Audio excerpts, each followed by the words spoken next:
একটাই তো কয়টা পর্যন্ত পড়ে কাঁকড়া? দুটো তিনটে, তার বেশি? 5-7 জন পড়ে। সোজা করো, কড়া ফুড়ে দুটো, এই একটা, আর এই সাইডে আর একটা। যা এমনি তোমার যেরকম পাতো 500-700 টাকা করতে হয় না? কালকে 550 টাকা। 550 টাকা তো ভালো।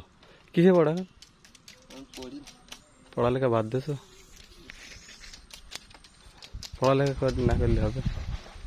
ভিতরে তোমরা কি ভাই ভাই নাই নাকি, না স্বাস্থ্য ভাই? বন্ধু তোমার তো বাসা তো মনে হয় পাশে না? ফার্স্টার হয়েছি পাশে। পড়ালেখা না করলে হয়?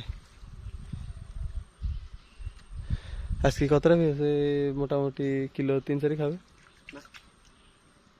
ছোট কাঁকড়াও তো পড়ে না বড় কাঁকড়ার সাথে? ঠিক আছে, সাবধানে থেকে। জঙ্গলে কেবল একটা বন্য শুয়োর দেখলাম এর ভেতরে।